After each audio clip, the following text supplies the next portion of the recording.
So big topic today is going to be AI. In the notebook, news, obviously Kirk. We'll run through a couple other things real quick. In the capitalist pig section, we're going to talk about the fuel for AI, that being nuclear. In life, we're going to get into my son Jason, that is now in the military. Talk about that a little bit. But first, the big topic. Big topic. 4 eyes. AI. The good, the bad, and the unknown. There is a lot of questions about AI that we better answer now before it's too late. But humans have a tendency to do what they can instead of what they should. Sometimes we move forward because we can, and we don't slow ourselves down to think of the repercussions. We're going to get into some of those unanswered questions next episode. For this episode, we're going to talk about the obvious good and the bad. Is AI going to be the Terminator movies? Or is it going to give us an absolute utopia? Will it be just another advancement like the internet or smartphones? What I know is this. There is going to be some great things because of AI. Great knowledge will be out there, great information, great advancements in so many areas, industries, so many ways of life. The medical industry, any kind of shopping, food industry, service industry. I don't think there's one. The automobile industry, the defense industry, any travel, I don't think there's one aspect of life that AI cannot significantly improve, make better, lead to amazing advancements. With that said, there's always going to be some bad. They could put a picture of you shaking Adolf Hitler's hand and it's going to look realistic. They could make a video of Trump saying anything they want to and it's going to look realistic. They could call you on the phone with a voice of your son asking for money and make it completely realistic. Our enemies are going to have the same, eventually, they will have the same AI technology that we do. And the advancements it makes to our defense, it'll also make to their defense. There is definitely going to be some bad with AI. Employment rates. What does it do for employment going forward? Which leads to millions of questions and possibilities, good and bad. AI is either going to be amazing and lead to a utopia that socialism promised but could never deliver, or we will be fighting Terminators in 20 years. Maybe something in the middle. I don't know, but what I do know is this. It's here. It's coming. Take advantage of it. Be very careful of it. And let's answer some of these unknown questions now instead of before it's too late. Emil, your thoughts on the good and the bad of AI? So I do want to say, I think a lot of what I have to speak on is actually on our next episode for the unknown, because I think a lot of things could go either way, where they could be really good or end up being really bad. But I'm just going to talk about what is for sure good and for sure bad now. You talked about medical advancements, and to me, I truly think this is going to be a renaissance for medical advancements. We've already had one from the year of about, I want to say it was 1900 to now. The average lifespan has increased by about 25 years. And that was mainly due to the creation of modern medicine. But I think with AI, we're going to be able to create like personalized medicine just for you, Because as of now, they make medicine for the average person, and it's not personalized. But with AI, they're going to be able to actually take your cells and figure out the best way to do it just for you, which is awesome.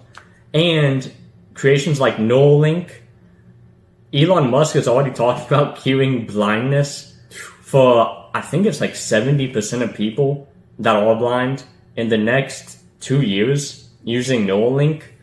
Which, listen, it sounds very scary to get a chip implanted into your head. And this is where part of it is in the unknown territory. Because that could end up going very bad in the future. But for now, I think it can only be seen as a good thing. And for paralyzed people, this one is going to be a lot slower of a process. But they're starting to figure out how to make paralyzed people's arms and muscle fragments move by just a little bit using Neuralink technology and other technology.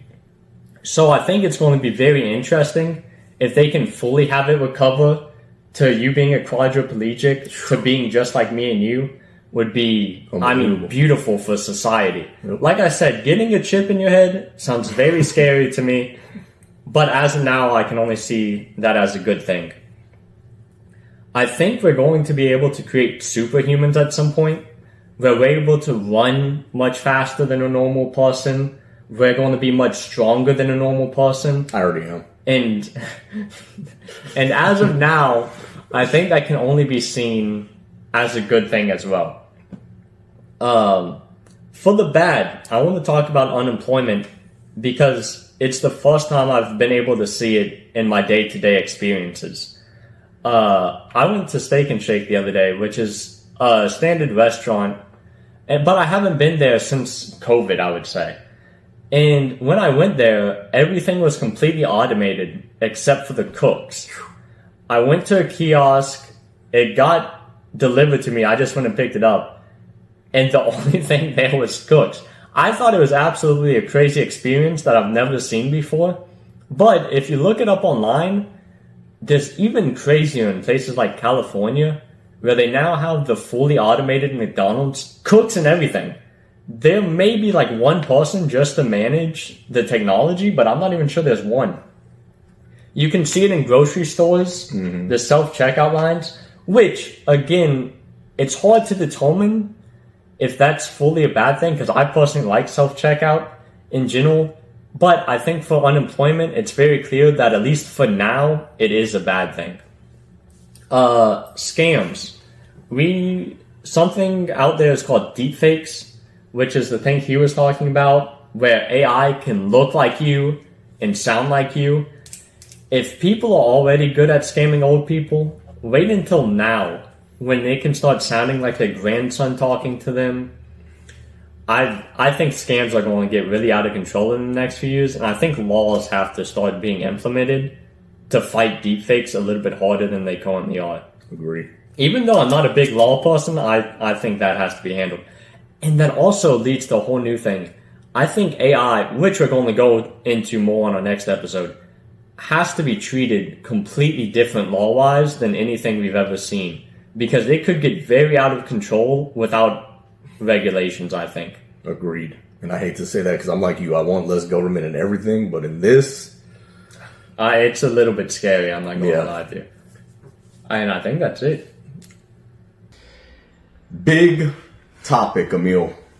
The unknowns of AI. In the beginning, God created man in his image. I don't believe that was a physical image. I believe God gave us many of his attributes. Emotions, imagination, love, wrath, so many of these attributes that he gave us. But one makes me think of AI. God is the creator. Did he give us that kind of ability? Maybe not on his level, obviously, not on God's level, obviously. But did he give us that attribute through our imagination, through our being goal-driven, whatever attribute he gave us? Did he know that we would want to create and be creators?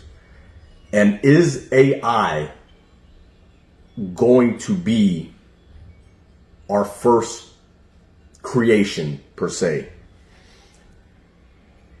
There is some unbelievable advancements coming in AI. I think of anything medical. How long should humans live?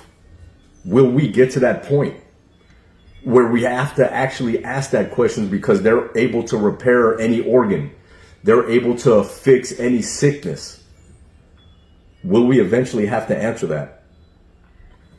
Will we eventually have to answer, is it fair for humans to have AI robotic limbs? If Emil could afford a robotic arm, should he be able to play in sports leagues against people that can't afford such things? Do we have separate leagues, or somebody that's able to afford these things? Do they excel at work? And or if you have no disability, should you even be able to purchase a fake limb, a robotic limb? Are we going to be able? Should we be able to genetically alter children? So a lot of these medical advancements, we better answer some questions to now. How much of our military should be tied to AI? Is it going to be the ultimate, hey, we all have this technology, we all know what we're capable of, this is going to take miscommunication, human miscommunication out of the equation, and AI may be able to actually keep us from war? Or is it an uncontrollable thing once we put AI and tie it into our nuclear program? Does it become safe, or does it become absolutely dangerous and a genie we can't put back in the bottle? Something that we better start thinking about now is unemployment, especially when AI and robotics tie together. What happens to employment, unemployment, and what does society look like going forward? If everyone has an AI to work for them, if humans no longer have to work to get things done because we could just send AI bots, what happens to employment? What happens to money? How does society move forward? And if we take money out of the equation because humans no longer have to work, how do we run society? Who makes the AI bots if they are not making money because humans no longer have money? How do we have government subsidies? If government gives everybody a livable income, where does government make its money if there's no one to tax? If none of us are making money to pay government for tax, how can government distribute wealth? Do we end up in a place where this is already happening now? We all know about it that know, but it's not the face. It's not who we see. But their money and their lobby is a huge part of governments. Do we get to a place where we have some kind of corporate government and they're not running on money? DC already runs on something different. DC runs on power. Do we hand over the power? Here, create our civilization, design our civilization, run our civilization, and we accept that from them because they give us the AI bots to work, to build, to make our homes, to fix our cars, so that we go on vacations all the time, that we are with our family all the time, that we don't have to toil any longer. And if we go on those vacations with our family, imagine a world where you have Neuralink that ties to AI. And just like you have automated taxis, imagine an automated robotic sitting in Egypt, a fleet of them. And through your AI and your Neuralink, You pay a fee, you tap into this robot. Emil taps into the robot next to him. My wife taps into the robot next to him. And through our AI, we are having a vacation seeing the Great Pyramids of Egypt. We're seeing it. We're controlling the robots with Neuralink. We're taking the memories. But we're all sitting right here at a dining room table. What kind of things are really going to be possible with AI? We know cars are going to drive themselves in 10 years. Cars are going to go back to having recliner seats and seats you could swivel. We are on the verge of something that could be absolutely amazing for humanity, for spending time with your family, for not having to toil. Or we are on the verge of the Terminator that we're going to give far too much power to. Just like God in Genesis realized he gave humans far too much power. It's why he did not want Eve to eat from the tree of life. We have a lot of things to answer, and we better answer them soon, because our society from 200 years ago is completely gone. No one from the 1700s would recognize America now. No one from the 1920s would recognize America now. America now is unrecognizable to what it was in 2007 when the first smartphone came out. Think about it. We don't realize it because it's been happening in drips. AI is not going to happen in drips. Once the advancements come, they're going to come faster and faster and faster than we've ever had time in society to get used to. We're not going to have this time to get used to and adjust to these advancements. They're going to come like this. And if we don't answer a lot of questions now, that within itself may be the most dangerous part of AI. Emil, AI, good, bad, unbelievable, dangerous? Is it the utopia that socialism promised but could never deliver? Is this the capitalist version of utopia, or are we dooming ourselves? What are your thoughts on AI? So I'm going to start off with that very last question. I think it is way too hard to say if it's going to end up being a utopia or a dystopia. And that's the reason why this episode is for the unknowns. And our last episode was actually dedicated to the good and the bad. Because there's so much more unknowns than there are known good and bad so far. And I think you did a very good job handling the political scope of where AI will go, into corporatism possibly. I think you did good handling military. But I like to deep dive into a couple of points that are actually a little bit less political. For one, I want to talk about how long we'll live. So there's something called age escape velocity, which is when we can slow down aging far enough to the point that we almost live for 1,000 years. And currently, through biomarkers and stuff like that, we have found humans with lab research that age at about, I think it's like 0.64, which is almost the age in half. So they're likely to live to like 120, 130 if they keep doing everything correct. Wow. And I truly think that's just the beginning, because I think with AI, that process is going to speed up so drastically. You were talking about how somebody from 200 years ago couldn't recognize America today.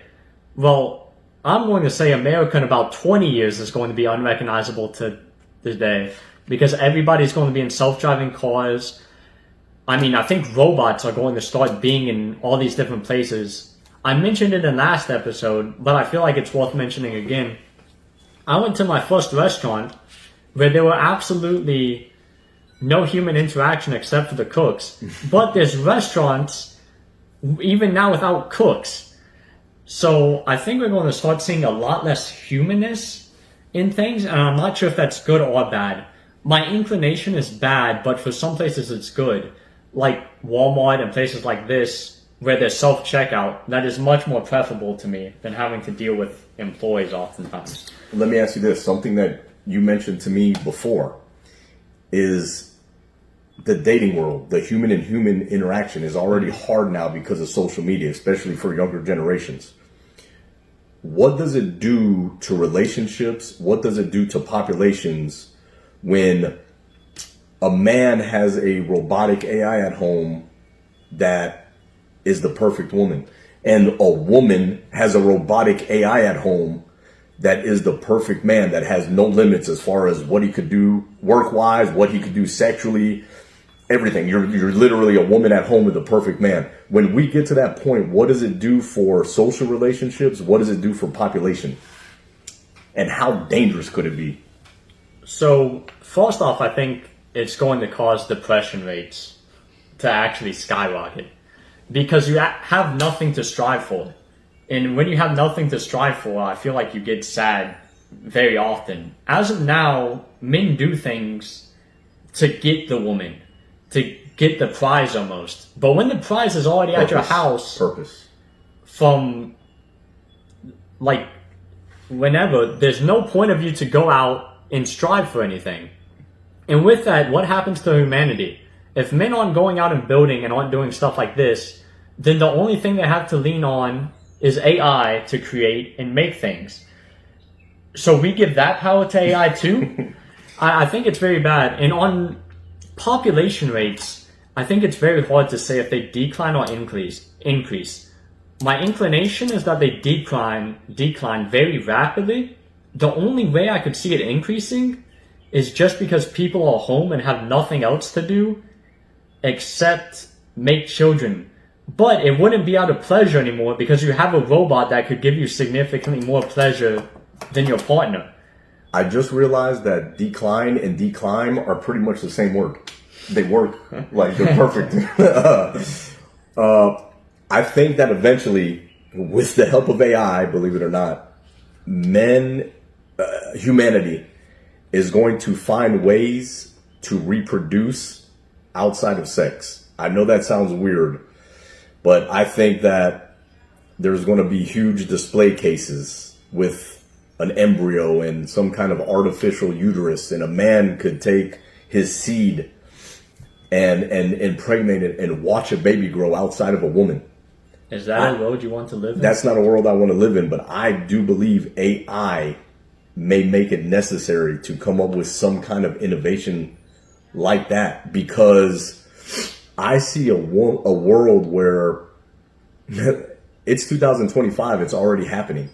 I see a world where women become more self-absorbed and you have AI doing every chores, but AI cannot have a baby for you. AI cannot raise a baby for you. AI cannot breastfeed. So why have it? It becomes an obstacle to your absolute selfish utopia that AI has created.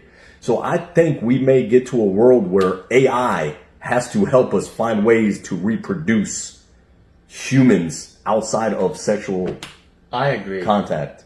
This is another area where I think it could end up being healthy, is if everybody's not working because AI has taken care of all the jobs, and there are families who still want to reproduce and have children naturally, they're going to have so much free time to spend with their kids, go exercise, eat properly because they have an AI chef in the kitchen. So for the families... And if money's not an option, you don't have to go get the cheapest option if money becomes not an option anymore. So for the families that want to be healthy, I think they are going to be the healthiest the planet has ever seen. But for the families that don't care, which I think is going to be 99% of them, I think it's going to go bad. Another thing me and you have talked about a lot is AI sanctuaries. So places where AI can't be. Do you think that's going to end up being a big thing in the future? I think You got Amish communities now that want nothing to do with technology, that want to make their own rules and laws in their sanctuaries. I would like to say that would be a thing, but I think it's going to be hard when those people see the advancements that AI brings. I think a lot of those Amish sanctuaries, and the other countries have their version of the Amish, I think those areas may expand, especially to older Americans that just can't adjust, that just don't want to live in that life where they don't know. You may have Amish sanctuaries now that have no modern technology. You may start having sanctuary cities that have technology up to about what we have today, and they don't want to get into the AI technologies. As far as countries, for instance, say a country says, you know what, AI is not for us. We're scared of what it could be. We're scared of the unemployment rate. We're not getting into the AI revolution. I don't see that maybe at first, but at some point they're going to be putting themselves in such a vulnerable state, which is why I think that you can't have restrictions on it almost. It would be good to, but let's say America and Europe and all these countries decide to have restrictions on what we can do with AI. China would take over. Yes, China could say, you know what, yeah, we'll do those restrictions too, but then behind the scenes it's China and they won't. And then later on, when the technology becomes more available, countries like Iran will start doing the same. And man, I honestly don't know all these questions that we're saying, ask now, let's figure it out now. When you take when you take the humanness into it, are countries and people going to be able to discipline themselves to stick to any agreements that humans make as far as AI? Man, we got a lot to answer. So I do have one other big question, which is what happens with religion? We've already seen a huge increase in atheism and agnosticism in America over the past few years as government has taken more responsibility for people. Fathers have gotten out of the households. There has been this decline in Christianity and increase in atheism. Do you think AI is going to make that gap even bigger, or do you think somehow people will find God because of this? I think in the end, God always wins. Now, whether he wins by wiping us out, letting AI wipe us out, or whether he wins by letting AI grow the kingdom, that's completely up to God. He's the ultimate judge. But in the end, I do know God wins. This is why I'm not terrified of AI. We thought social media was doing the same thing, creating all these atheists and all this technology, creating all this atheists. Well, social media, God has made a unbelievable tool to grow his kingdom. Like this AI that all Christians were fearing and all conservatives, not AI, I'm sorry, social media that all Christians and conservatives were scared of, has grown God's kingdom and become an amazing tool for God's kingdom. Everything is God's will. If God wants us to be wiped out and to understand how he felt after creating us and we turned on him, maybe he'll do the same to us through AI. If God wants to use AI to grow his kingdom, then God will do that. At the end of the day, I don't fear AI because God always wins.